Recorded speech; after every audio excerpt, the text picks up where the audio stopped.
Welcome back नाजरीन। बात हो रही थी ग्रेड्स के ऊपर, तो हम आते हैं थोड़ा सा स्टडीज़ के ऊपर भी। अब आप मुझे ये बताएं एक बात कि ग्रेडिंग सिस्टम या बच्चों के जो रिजल्ट्स हैं वो हम लोग सिर्फ स्टडीज़ के हद तक ही क्यों रखते हैं कि studies studies studies? That means कि बच्चे में क्या कोई और काबिलियत नहीं हो सकती? यही तो इशू है ना हमारी एजुकेशन सिस्टम में। एक सबसे बड़ा फ्लो ये है कि बच्चा जब एक स्कूल में जाता है जो कि दर्जगाह है उसके लिए, वो स्कूल उसकी पूरी पर्सनैलिटी की नशोनुमा करेगा। उनके तमाम एरियाज, उसकी इमोशनल बीइंग है, उसकी मेंटल बीइंग है, उसकी फिजिकल बीइंग है, इन तमाम चीज़ों को इंटीग्रेट करे ताकि वो बच्चा जो है वो एक कंस्ट्रक्टिव प्रोडक्टिव एलिमेंट सोसाइटी का बन सके। ठीक, हमारा फोकस ये होता है कि बच्चा मार्क्स कितने ज़्यादा लाता है। अब बच्चे को पता है कि लास्ट मंथ जो होगा मेरा इम्तिहान से 1 महीने पहले मैंने पढ़ना है, गेस्ट पेपर्स मार्केट से मिल जाने, पुराने गेस्ट पेपर्स पढ़ के मैंने इम्तिहान देना है, वही सवाल आ गए जो मैंने याद किया है मैंने रट दिया, मुझे मार्क्स अच्छे आ जाएंगे। उसको प्रॉब्लम उस वक्त होता है, वो बच्चा जब यूनिवर्सिटी लेवल पे पहुंचता है, वहाँ चूँकि काबिलियत नहीं होती उस बच्चे में, उसको डिफ़िकल्टी होती है। अक्सर MBAs प्रेजेंटेशन नहीं दे सकते, अक्सर MBAs की इंटरपर्सनल स्किल्स बड़ी वीक होती है, कम्युनिकेशन स्किल्स बड़ी वीक होती है, और फिर जब रियल लाइफ में आते हैं तो they get into big troubles. अच्छे आई वंस हैड, मेरे पास एक गोल्ड मेडलिस्ट आया था, चार्टर्ड अकाउंटेंट, जो मेरे पास आके ये कह गया कि जी I am a gold medalist, मगर मुझे जॉब इसलिए नहीं मिल रही कि मैं जिस जॉब के इंटरव्यू के लिए जाता हूँ वहाँ मैं फेल हो जाता हूँ बिकॉज मेरे में कॉन्फिडेंस नहीं है। We have a student from IBA who cannot get the job. अच्छा जी, अब मुझे And he's such a genius. Yeah, he's a genius kid. He's a genius. He's a good writer as well. He's a good writer. He's genius. और जो job है वो मतलब वो job मेरे नज़दीक उसकी काबिलियत के लिए, उसके इल्म के लिए एक तरह से डिग्रेडिंग है उसके लिए। वो कहाँ काबिल शख्स है, फ़र्क सिर्फ इतना है कि वो कॉन्फिडेंस शो नहीं कर सकता। ठीक है, अच्छा मुझे बताएं कि एक बच्चे के अंदर एग्ज़ाम के अंदर जाने के लिए क्या कॉन्फिडेंस, अगेन कॉन्फिडेंस की बात है, कॉन्फिडेंस ज़रूरी है? कॉन्फिडेंस ज़िंदगी में हर चीज़ के लिए ज़रूरी है। ठीक, कॉन्फिडेंस अगर आप में हो और आपने आम कपड़े पहने हो फिर भी आप इस तरह चलोगे कि लोग आपको देखेंगे, और कॉन्फिडेंस ना हो, आपने महंगे से महंगा लिबास पहना हो तो आपको लगेगा पता नहीं दुनिया देख रही है, क्या सोचती होगी मेरे बारे में। इसी कॉन्फिडेंस बड़ी इंपॉर्टेंट चीज़ है। अगर मैंने सॉक्स ना पहने हो, बल्कि मैंने जूते भी ना पहने हो, तो मैं स्टेज के ऊपर बैठ सकूंगा, मुझे कोई फिक्र नहीं होगी कि लोग मेरे बारे में क्या सोचते हैं। तो फिर मैं तो कॉन्फिडेंस में तुरम खाने के लिए मैं पूरे सनफोर्ड में बगैर चप्पलों घूमती हूं। Yes I know. यस, अब हैविंग सेड दैट, जो बड़ी इंपॉर्टेंट, देखिए कॉन्फिडेंस का प्रॉब्लम कहाँ आता है? इनिशियली स्कूलिंग में सबसे बड़ा प्रॉब्लम आता है।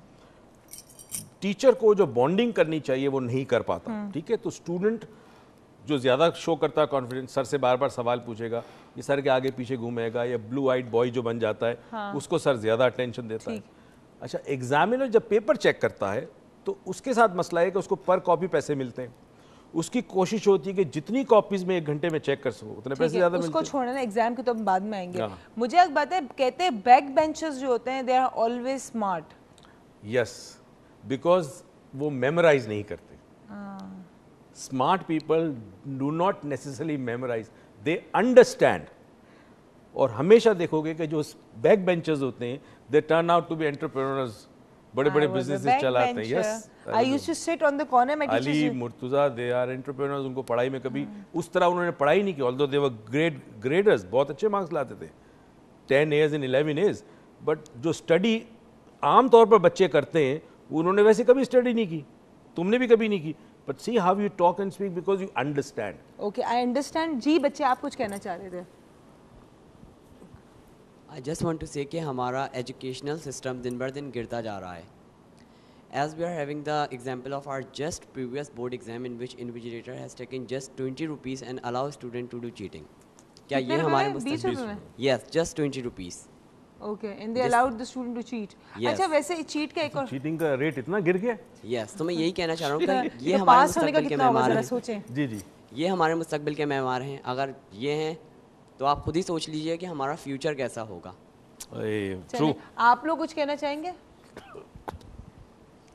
अस्सलाम वालेकुम, मेरा नाम सना है और मैं ये कहना चाहूँगी कि बंदा जब भी कामयाब हो सकता है एग्ज़ाम में, जब तक वो शुरू दिन से पढ़ा हुआ ना होगा तो कामयाब नहीं हो सकता। और ये कि समझ के पढ़ना चाहिए इंसान को, और रटिफिकेशन बिल्कुल भी नहीं। तुम भी बोलो कुछ, तुम क्यों चुप बैठे हो? तुम तो बोला करो। अस्सलाम वालेकुम, मेरा नाम ताहिर है और मैं यही कहूँगा कि पढ़ने के लिए कम से कम पूरा साल पढ़ें तभी जाके आप एग्ज़ाम में कुछ कर सकते हैं। वो मिसाल तो सुने, मेहनत में ही अजमत है, इंसान मेहनत करेगा तो फिर उसको उसका फल भी मिलेगा। ठीक है, अभी मैंने एक चीज़ नोट की, अभी हम यही बात कर रहे थे कि पढ़ाई पढ़ाई पढ़ाई, ये पढ़ाई क्या बला है। ठीक है, एक कुछ आपके पास एक हिस्ट्री हो गई, इंग्लिश हो गया, उर्दू हो गया, मैथ्स हो गई, हमारे बेसिक सब्जेक्ट्स हैं, लेकिन ये एक इंसान की ज़िंदगी पे इतने हावी हो जाते हैं कि अगर आप सबको देखें, ये सारे अभी पढ़ाई की बात कर रहे हैं कि जी हमें पढ़ना चाहिए, पहले दिन से पढ़ना चाहिए, जी आखिरी दिनों में आके पढ़ना चाहिए, यूँ पढ़ना चाहिए, वैसे पढ़ना चाहिए। क्या पढ़ाई as in to make a human being successful, is that important? एक बात कहूँगा, माइंड मत करिएगा, क्योंकि आपके बच्चे बड़े खुश होंगे, माँ बाप मुझसे नाराज़ होंगे। ज़िंदगी में कामयाबी के लिए पढ़ना ज़रूरी नहीं है, पहली चीज़ तो ये, फुल स्टॉप। यस, जो पढ़ाया जा रहा है उसको समझना और ज़िंदगी में उसको अर्ली एज से अप्लाई करना ज़रूरी है। फॉर एग्ज़ाम्पल, आपको कोई सब्जेक्ट पढ़ाया जा रहा है, मिसाल के तौर पे आपके अतराफ़ में जो फितरत नेचर है, आपको जियोग्राफी पढ़ाएगी, हिस्ट्री पढ़ाएगी ना, उसको समझो और उसके बाद उसको ऑब्ज़र्व करो। अच्छा, जब आप ऑब्ज़र्व करते हो, कुरान भी ये कहता है, और over the period of time मुख्तलिफ रूहानी स्कूल ऑफ थॉट्स ने एक बात पे एग्री किया है, there are 3 ways of acquiring knowledge. 3 तरीके से नॉलेज इंसान हासिल करता है, इल्म। एक, पढ़ के, किताबें हैं, स्क्रिप्चर्स हैं, इससे। दूसरी चीज़ जो है, किसी अथॉरिटी से सुनकर, ठीक है, किसी टीचर से सुना, किसी आलिम से सुना, वो भी एक तरीका। तीसरा है डायरेक्ट ऑब्जर्वेशन, ठीक है, फेस टू फेस। ठीक है। वो जो डायरेक्ट ऑब्जर्वेशन है वो सबसे रिमार्केबल होता है, ठीक है, क्योंकि जब आप किताब पढ़ते हो, सिवाय कुरान पाक के जो कि अल्लाह का कलाम है, बाकी जितनी भी किताबें होंगी उसमें लिखने वाले का अपना परसेप्शन। एक और चीज भी कि कुरान पाक पढ़ने के बाद भी समझना उसको, समझने के लिए यू नीड ऑब्जर्वेशन, क्योंकि जब आप पढ़ते हो उसके बाद ऑब्जर्व करते हो, तो फिर आपको समझ में आती है कि किस लेवल पे बात होगी। और पढ़ने के बाद जब फिर आप ऑब्जर्व करते हो तो दिल से एक ही बात निकलती है, जहन में एक ही बात आती है, शुक्र अल्हम्दुलिल्लाह रब्बिल आलमीन कि क्या खूबसूरत कायनात हमें दी है। हमारे साथ हमारे एक बहुत ही मोहतरम, अभी भी इनसे मिल के आई हूँ, मोहम्मद अकरम साहब हमारे कॉलर हैं। अस्सलाम वालेकुम। वालेकुम अस्सलाम अरू साहिबा, अस्सलाम वालेकुम मोहतरम जनाब डॉक्टर मोहित कैसे हैं आप? वालेकुम अस्सलाम। अल्लाह पाक का बड़ा पहुँच गए जी, अल्हम्दुलिल्लाह, माशाल्लाह। आप भी माशाल्लाह नजर आ रहे, बहुत अच्छा लग रहा है, बहुत शुक्रिया। तो सबसे पहले तो मैं आपका बेहद शुक्रगुजार हूँ कि जो खुलूस, जो प्यार और इज्जत वकार एक फैमिली मेंबर की मानंद मिला, इसके लिए आपके इन जज्बों की जितनी भी कदर की जाए कम है। बहुत शुक्रिया। और दूसरा ये कि उसूल इल्म के लिए मेरी बेटी की वर्कशॉप में मौजूदगी इसके लिए इंतहाई तब्दीली, खुशगवार तब्दीली का बायस है माशाल्लाह। और वो कह रही थे कि उस्ताद मोहतरम साहब की जुबान से निकलने वाली हर बात फूलों की मानंद थी, जिसकी महक ने हर सुनने वाले को दिल ज़हन को मुअत्तर कर दिया था।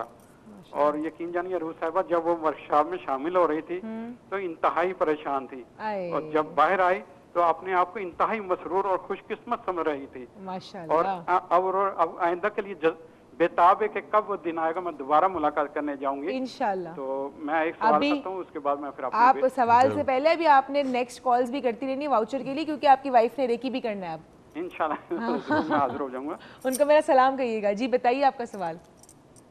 फोन कट गया इनका। अच्छा जी, इनकी बेटी के चेहरे पर मैंने एक रौनक देखी थी जब ये वर्कशॉप ख़त्म हो रहा था और ये लिफ्ट में जा रहे थे, तो इत्तेफाक से मुझे फर्स्ट फ्लोर पे जाना था, लिफ्ट ग्राउंड फ्लोर पे चली गई, तो मैं इनके साथ नीचे चला गया। उस वक्त इनकी साहबजादी ने इनके अकरम साहब उनकी वाइफ के साथ तस्वीर खींची, तो I could see from the face that कोई ऐसी चीज़ है, हाँ, उसने कोई ऐसी चीज़ एक्वायर की है जो शायद आगे जाने के बाद बहुत pretty girl, she is a very pretty presentable girl, जिंदगी दे उसको, खुशियां दे, अल्लाह करे आमीन। अच्छा देखिए, अब आपने बात की कि it's direct knowledge is very important. अब हमारे साथ मसला क्या है, मैंने एक ऑब्जर्वेशन अपनी ही बता रही हूँ कि जब तक मैंने स्कूल की स्टडीज़ पढ़ी थी, अब तो खैर मैं नहीं पढ़ रही, जब तक मैं पढ़ी थी तब जब मैंने जाके पढ़ा, फॉर एग्जांपल हिस्ट्री पढ़ी, अब हिस्ट्री जितनी पढ़ाई गई स्कूल में उतनी पढ़ी, मैंने कभी घर जाके रिफ्लेक्ट नहीं किया कि अगर ये एक रीज़न था, फॉर एग्जांपल किसी पार्टीशन का कोई रीज़न था या किसी बड़े इंसान के बारे में कुछ पढ़ा, तो मैंने कभी जाके रिफ्लेक्ट नहीं किया कि ये सब हुआ कैसे,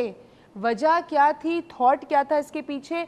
और ये जब हुआ तो इस पूरे सिनेरियो के अंदर अगर, मतलब मुझे लगता है स्टडीज़ का एक तरीका ये भी होना चाहिए कि आप अपने आप को उस जगह रख के देखो, and then you can learn more. Gestalt में होता है, इसको ड्रामा थेरेपी भी कहते हैं बाज़ दफ़ा, when you become a character, जब आप एक कैरेक्टर बनते हो। इनफैक्ट स्टूडेंट्स के लिए एक बड़ी इंटरेस्टिंग चीज़ है कि स्पेशली हिस्ट्री के स्टूडेंट्स जो हैं, अगर वो अपने आप को उस कैरेक्टर में ढालें और इमेजिन करें कि वो कैरेक्टर है, तो उनको सबक याद करने में बड़ी आसानी हो जाएगी। याद करने में मसला है ना, याद करने में आसानी हो जाएगी। अच्छा, क्या मतलब आपको लगता है कि जो हमारे ग्रेडिंग सिस्टम इस वक्त पाकिस्तान में चल रहे हैं, I am talking about only Pakistan because बाकी जगह MCQs आ चुके हैं, ठीक है, जो हमारे ग्रेडिंग सिस्टम इस वक्त पाकिस्तान में चल रहे हैं, do you think that they can grade a person? क्योंकि एक बच्चा, मैं आपको बताती हूँ, यहाँ पे सप्ली का बड़ा चक्कर है, जितनी सप्ली बढ़ो उतने अच्छे मार्क्स आपके, ये भी एक बड़ा, I guess you guys agree और नॉट सप्ली के बारे में? जो आप सप्लीमेंट्री पेपर्स डालते हो तो वो ज्यादा लिखोगे तो ज्यादा मार्क्स बढ़ेंगे, अभी सुना है इस बारे में? तो हाँ, तो बोलो यार, तुम लोग तो सारे बुद्ध बन गए हो, क्या हो गया, जितनी मोटी होगी, ठीक है ना। अच्छा, हमारी college, I am belong from very nice college, मैं उनको कुछ बोल नहीं रही, उन्होंने भी, टीचर ने एक आखिर में नुस्खा दिया था, ज्यादा सप्ली पढ़ना, लिखना ज्यादा, ठीक है ना, तो तुम्हारे अच्छे मार्क्स आएंगे।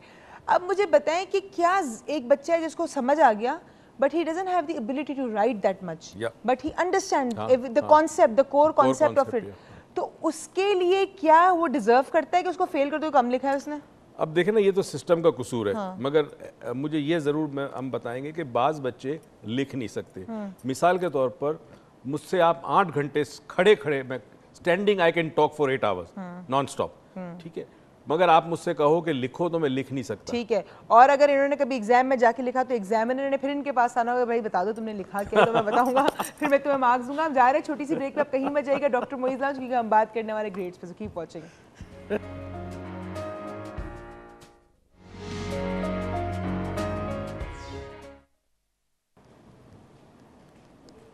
गुड यार, अच्छा इंटरेक्शन हो गया।